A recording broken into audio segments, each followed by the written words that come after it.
kalau kita lihat realitas mereka, keadaan manusia-manusianya, kok masih nanya mau bela Palestina atau enggak, itu pertanyaan konyol. Ini pertanyaan yang tidak bisa kita terima. Pertanyaannya bukan itu. Pertanyaannya kita membela Palestina dengan cara apa? Itu pertanyaannya. Bukan apakah bela atau tidak. Tidak bisa. Orang-orang Israel itu sendiri menyadari kok tidak mungkin orang Indonesia kok tidak bela Palestina, itu dari mana? Tidak bisa. Itu yang saya bilang waktu di Truman Institute di Yerusalem pada waktu itu. I am here for Palestine. You invite me because I am for Palestine. Saya bilang. Mereka mengundang saya itu karena mereka tahu saya pro Palestina gitu loh. Kalau enggak, buat apa saya diundang? Gitu loh. Maka saya bilang, ya, what can you expect from an Indonesian Muslim like me? I'm pro-Palestine, that's obvious. You know that and you invite me. I am seeing that as a hope. Saya melihat ini sebagai harapan. Kalian tahu saya pro-Palestina, kalian mau mengundang saya. Itu berarti masih ada kemauan untuk bicara. Ini harapan. Kita belum tahu bagaimana hasilnya. Tapi masih ada kemauan untuk bicara. Nah, lalu dengan cara apa? Nah, ini kemarin ada yang nanya tentang Israel Palestina sampai PW kayak jadi enggak ini bikin pernyataan ini. Ya. Alhamdulillah. Nah, termasuk Israel Palestina ini adalah sisa-sisa residu dari tatanan lama yang kemudian tidak bisa diintegrasikan, belum bisa diintegrasikan ke dalam tatanan baru. Kenapa? Karena eksistensi masing-masing sekali lagi diinisiasi bukan oleh sejarah yang asli berkembang di wilayah itu. Sehingga kalau kita tanya sekarang bagaimana klaim orang-orang Yahudi terhadap Palestina, dia itu lompat klaimnya zaman Nabi Sulaiman, lompat ribuan tahun. Gitu. Nah, kalau kita ditanya bagaimana klaimnya Pak Nizar ini terhadap Jogja, kalau 1000 tahun yang lalu nggak dapat klaim dia ini, entah punyanya siapa ini Jawa ini. Nusantara ini 1000 tahun yang lalu diduduki siapa kita nggak ngerti. Gitu. Nah, orang-orang Yahudi ini ngambil klaimnya dari zamannya Nabi zamannya Nabi Daud. Zamannya Yusha bin Nun, klaimnya itu. Tapi berhasil didirikan karena diinisiasi oleh kekuatan-kekuatan besar pemenang Perang Dunia Pertama dan Kedua. Menang perang 2 kali ini. Inggris sama Amerika ini menang Perang Dunia 2 kali. Menang Perang Dunia Pertama, menang Perang Dunia Kedua. Sehingga ada deklarasi Balfour, lahirlah Israel tahun 1948. Tapi lagi-lagi ini belum integrated ke dalam tatanan yang baru karena semuanya masih sengketa. Dia deklarasi tapi banyak negara lain tidak mengakui keberadaannya. Dia deklarasi tapi di mana batas-batas wilayahnya sampai sekarang masih dalam sengketa. Nah, walhasil Bapak Ibu sekalian, ya, selama Israel ini tidak dimasukkan di dalam tatanan pasca Perang Dunia Kedua, yaitu yang menyangkut perbatasan, rezim kedaulatan perbatasan dan negara berbasis kebangsaan bukan agama. Selama itu pula sebetulnya Israel ini masih punya ruang untuk mengklaim modus operandi pra Perang Dunia Pertama. Jadi apa? Ya bukan soal perbatasan, soal kuat-kuatan militer. Siapa yang menduduki dan siapa yang berkuasa secara militer atas wilayah itu. Sampai sekarang. Jadi sebetulnya kalau ada banyak negara tidak mengakui keberadaan Israel, itu Israel untung. Israel untung. Karena itu berarti perbatasannya belum didefinisikan. Dan dia masih punya kesempatan untuk mencari. Gitu loh. Itu masalahnya sekarang. Ya, tapi jelas ini tidak populer lah. Kalau kita bilang mari kayak Gus Dur itu, mari kita akui keberadaan Israel, wah di demo orang di sini nanti. Gitu. Ya tapi intinya kayak gitu masalahnya sekarang. Nah maka, tapi persoalannya gini.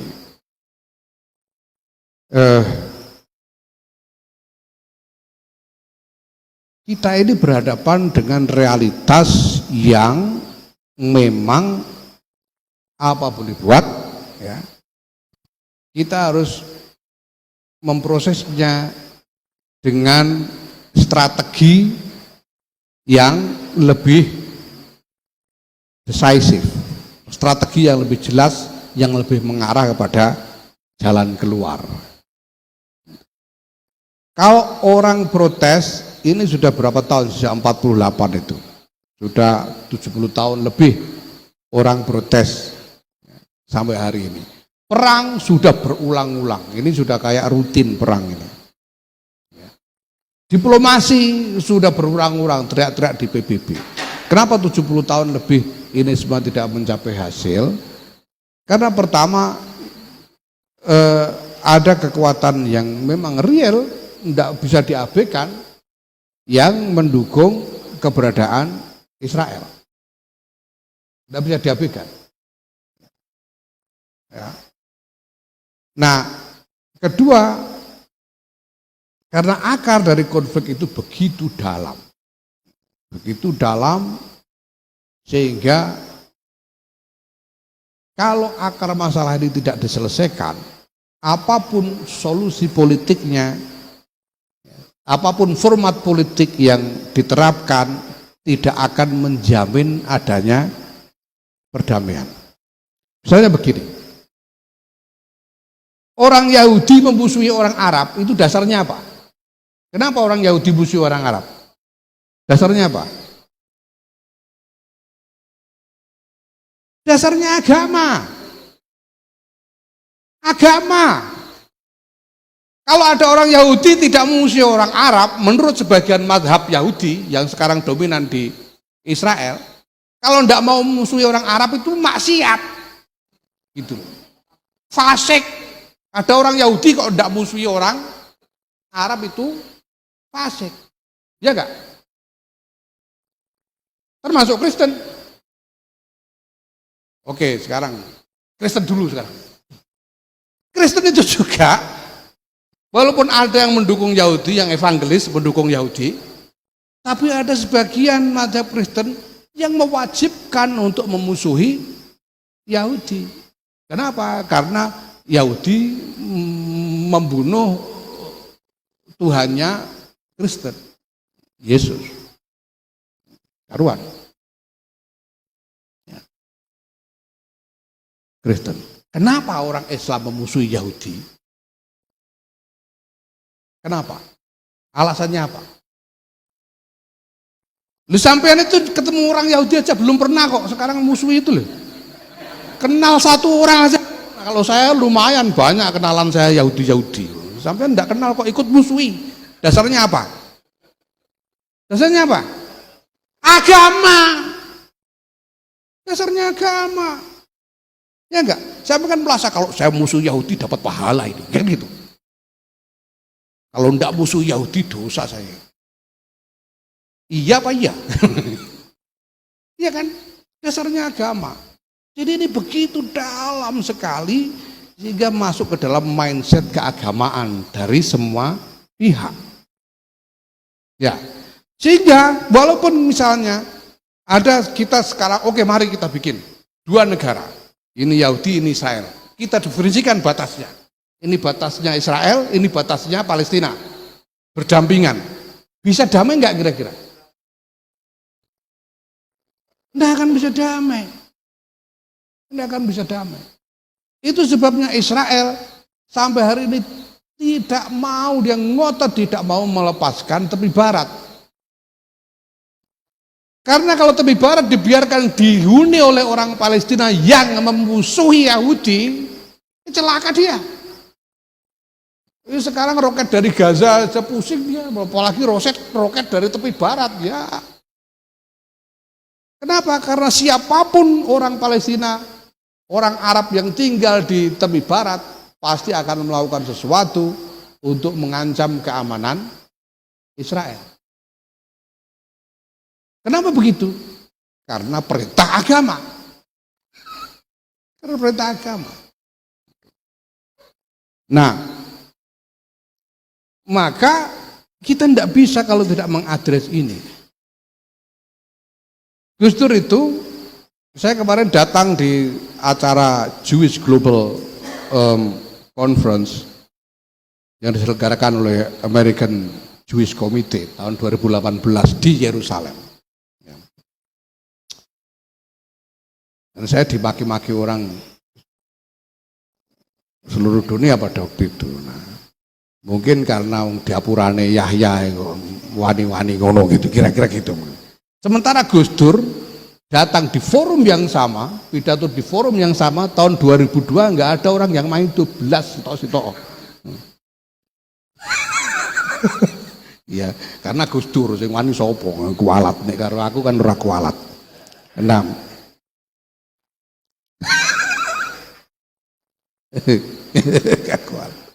Ya tapi ya saya harus katakan bahwa itu bukan keputusan yang mudah.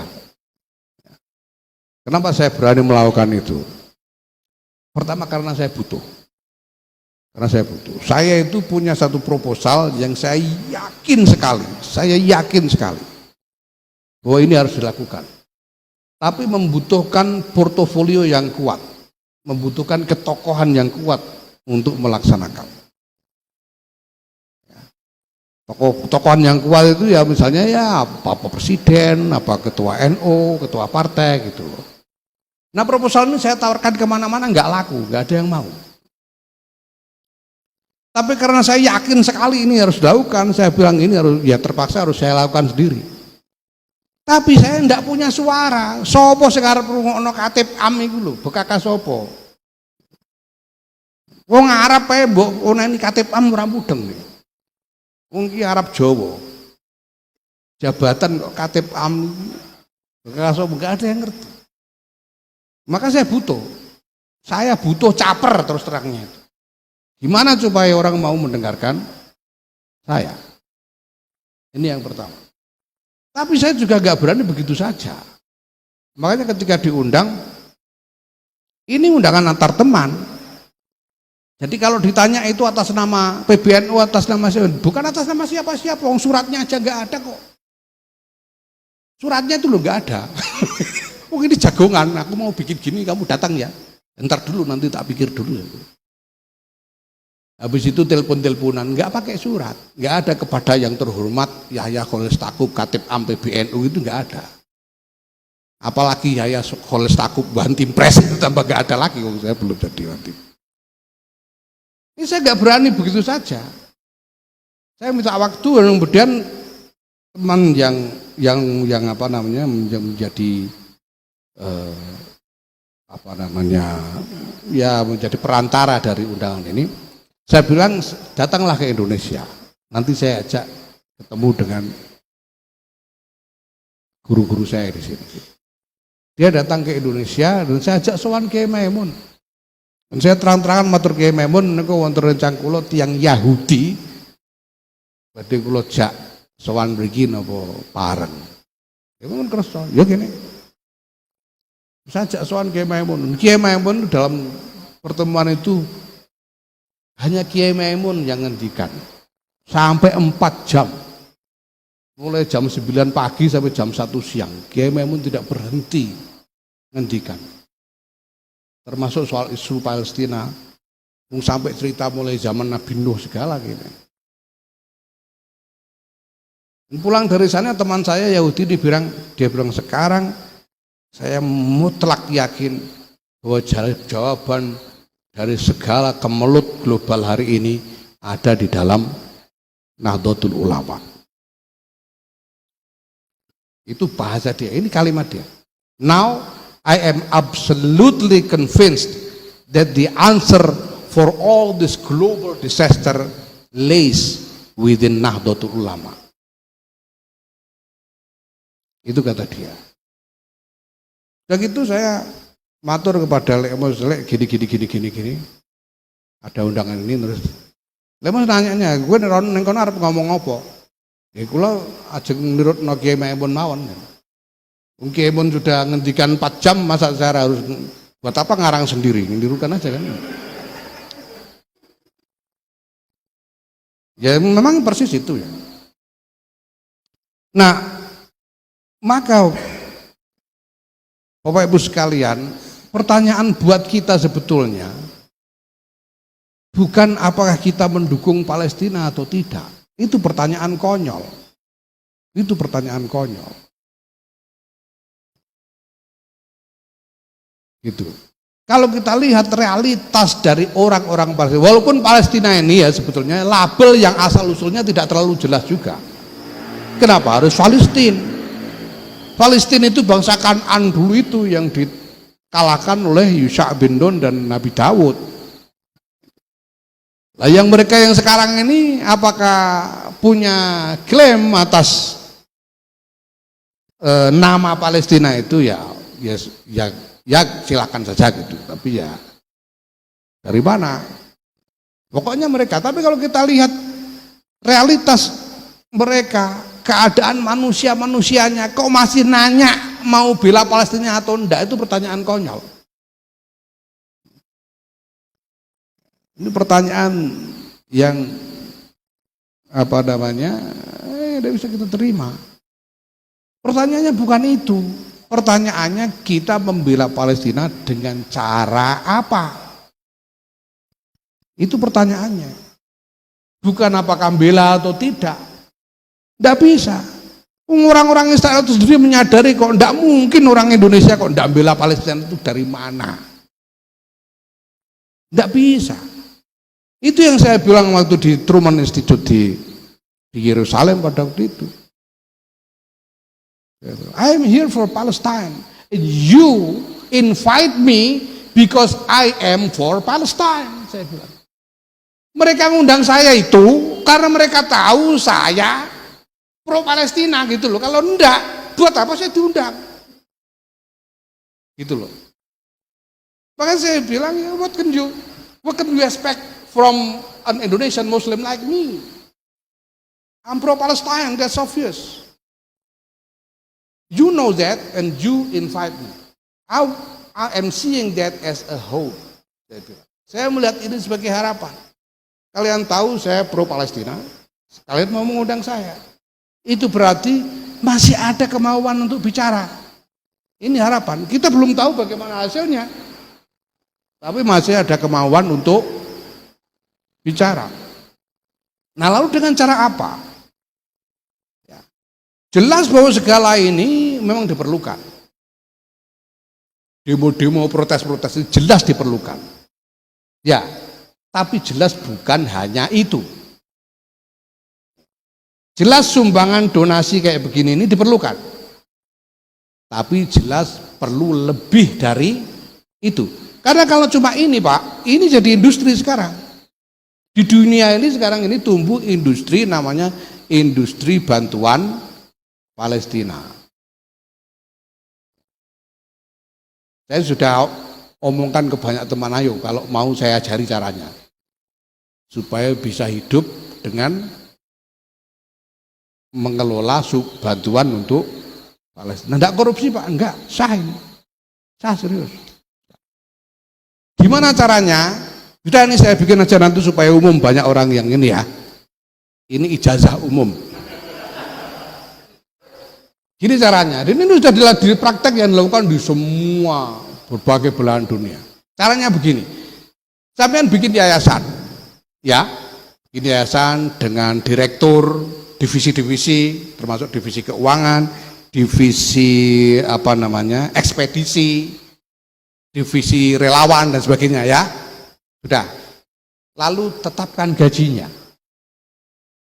Berapa gaji direktur, berapa gaji manajer keuangan, berapa gaji manajer ekspedisi, tetapkan gajinya.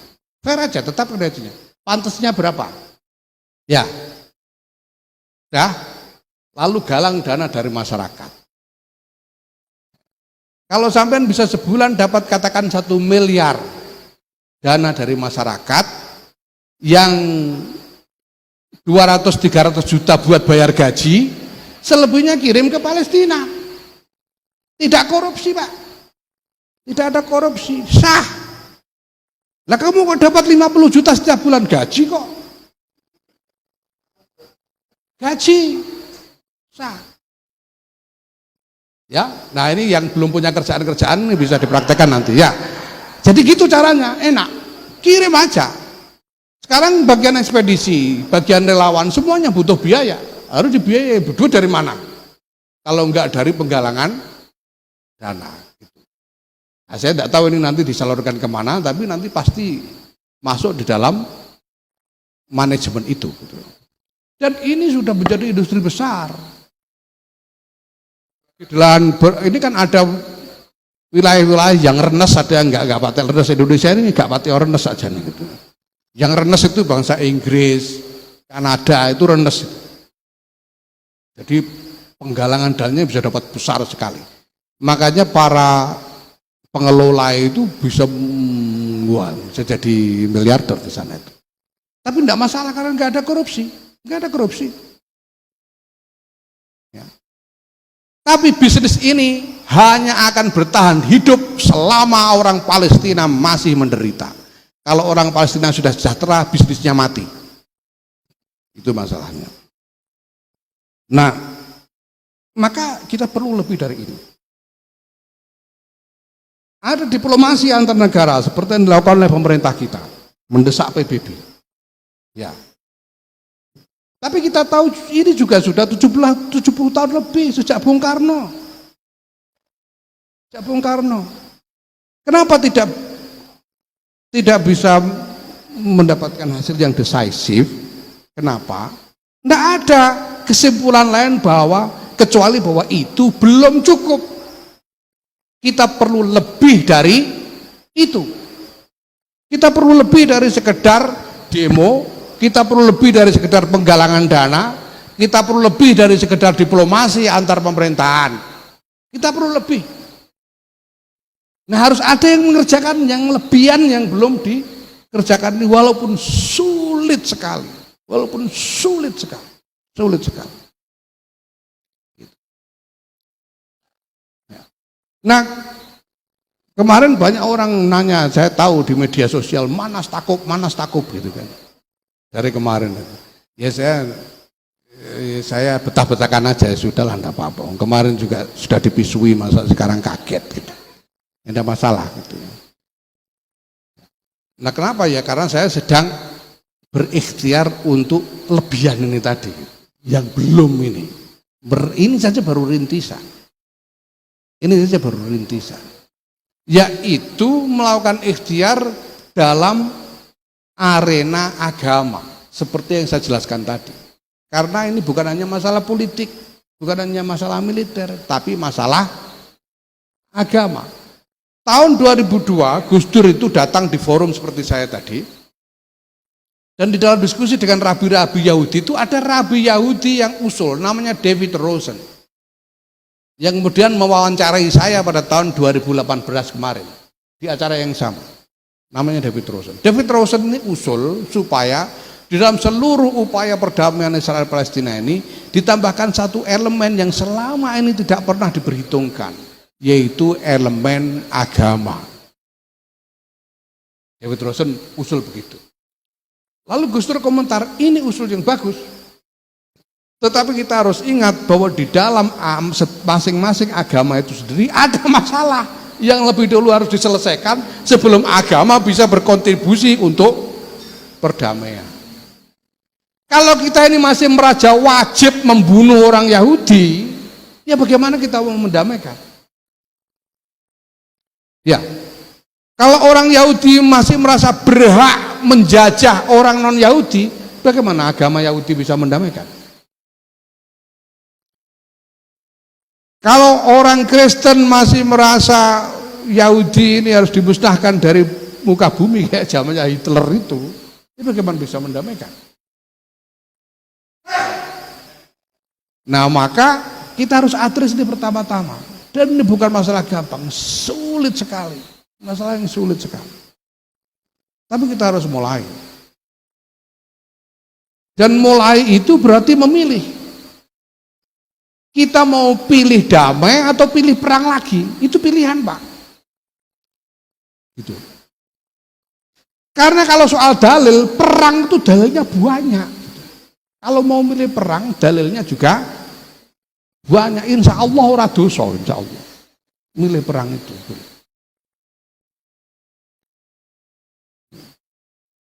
Lah kalau memilih damai, ini malah dalilnya lebih rumit.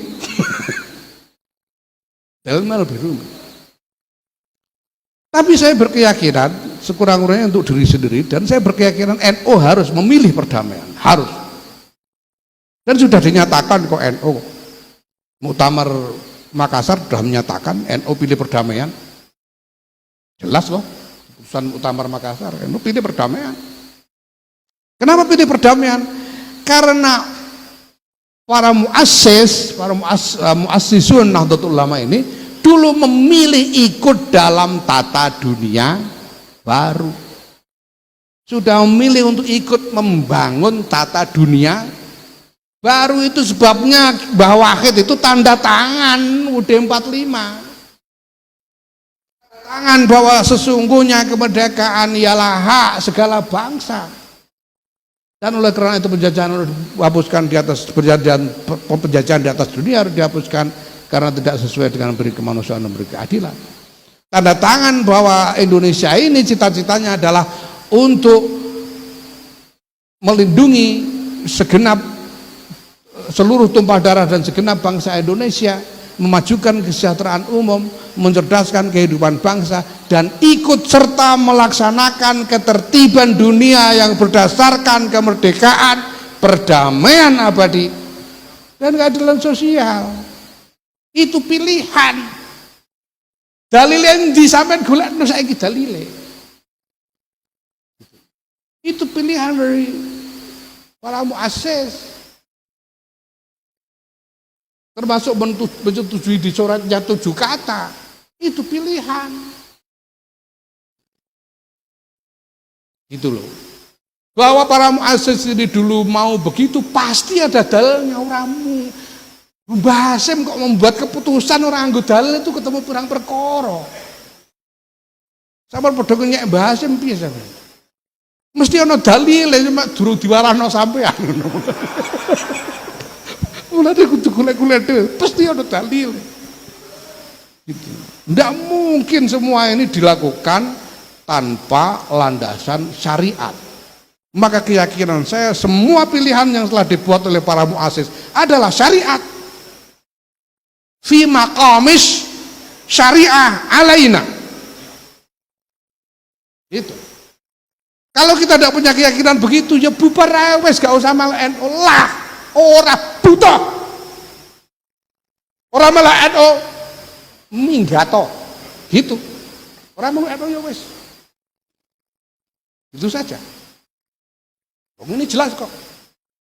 Sekarang ada teriak-teriak NU harus kembali kepada NU Mbah Hasyim, NU Mbah Hasyim. NU Mbah Hasyim adalah NU yang menerima Negara Kesatuan Republik Indonesia, Pancasila, Undang-Undang Dasar 1945. Itu NU Mbah Hasyim. Gitu loh. Kalau ndak mau itu, wis gak usah NU lah. Ora usah melu NU, ora usah ngaku NU, gak apa-apa, monggo gitu. Kita ndak keberatan, ora yang tak gandoki gitu. Ndak masalah, monggo mawon. Nah, konsekuensi dari semua ini karena seperti yang saya jelaskan tadi, bahwa landasan mafhum dari pilihan-pilihan itu adalah bahwa para muassis kita ini sudah mengambil sikap untuk ikut serta membangun tata dunia baru. Tidak balik ke tata dunia lama sebelum Perang Dunia Pertama, tidak mau. Kita bangun yang baru. Belum jadi sekarang ini, belum jadi yang baru ini. Jangan salah. Oh sudah 100 tahun, hampir 100 tahun kok belum jadi-jadi. Ya maklum, tatanan yang lama ini berapa ribu tahun, ribuan tahun tatanan yang lama ini. Dan baru diruntuhkan kira-kira 100 tahun. Inisiasi untuk memulai konseptualisasi dari visi tata dunia baru itu baru dimulai sesudah Perang Dunia Kedua, itu baru visi, belum jadi. Sampai hari ini belum selesai. Nah pilihan Nahdlatul Ulama apa? Pilihan Nahdlatul Ulama adalah ikut berkontribusi untuk menyempurnakan tata dunia baru ini, yaitu tata dunia yang menjamin kesetaraan di antara setiap manusia terlepas dari perbedaan latar belakang apapun. Tata dunia yang menjamin keadilan yang sejati, tata dunia yang harmonis didasarkan kepada rahmah, tata dunia yang didasarkan kepada akhlakul karimah. Itu yang kita inginkan. Maka Bapak Ibu sekalian, seperti yang saya uraikan tadi, kesimpulannya adalah bahwa ini bukan hanya soal konflik dari hari ke hari. Ini bukan hanya soal saling balas pernyataan, apalagi cuma dianggap konflik antara cebong dengan kampret, atau kadrun dengan apa sebelahnya itu sekarang, kadrun dengan cebong. Bukan hanya soal itu. Ini bukan hanya soal konflik senjata hari ke hari. Gitu. Apakah Israel ini harus dikecam? Ya pasti, jelas harus dikecam. Itu. Nah sekarang tinggal sesudah ini apa? Sekarang ini sudah gencatan senjata. Habis ini apa gitu loh? Apa kita nunggu tembak-tembakan lagi? Atau kita mengupayakan sesuatu yang maju dari yang sudah ada selama ini? Nah menurut saya yang sekarang yang belum dikerjakan, dan ini keyakinan saya adalah inspirasi dari apa yang disampaikan oleh Gus Dur pada waktu itu, bahwa kita perlu bergerak pada arena agama ini. Bahwa karena konflik ini salah satu akar utamanya adalah agama, maka kita harus melakukan sesuatu dari titik tolak agama. Setelah agama itu gimana? Bahwa agama ini harus kita kembalikan pada pesan utamanya, yaitu rahmah. Rahmah Islam jelas. Wa ma arsalnaka illa rahmatan lil alamin. Wacana seperti itu ada juga di Yahudi, ada rahamim di Yahudi. Di Kristen ada agape. Ini universal compassion, universal love and compassion. Cinta dan kasih sayang universal yang tidak membeda-bedakan latar belakang apapun. Ini pesan utama dari agama ini. Nah kalau sudah begitu, ya kalau kita sudah bisa kembalikan agama kepada pesan utama itu, ya para ulama ini harus dilibatkan dalam proses perdamaian. Gitu. Jangan cuma judulnya aja agama, tapi ulama nggak tahu apa-apa. Seperti yang dilakukan sekarang ini. Sekarang ini ada Abraham Accord antara Israel dengan Emirat dan Bahrain, ya kan? Judulnya agama, Abraham Accord, maunya kembali kepada puak Ibrahimiyah. Tapi ulama-ulama enggak terlibat,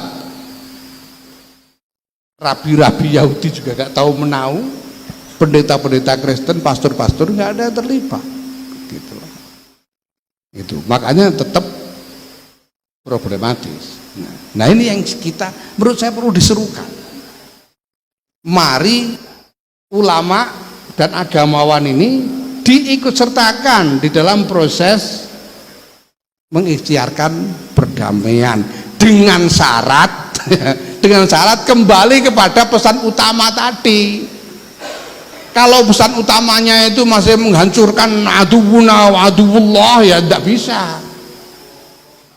Kalau pesannya itu masih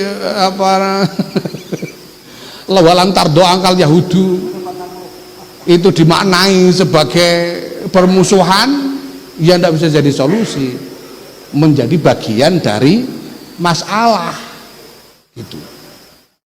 Nah ini menurut saya yang perlu diupayakan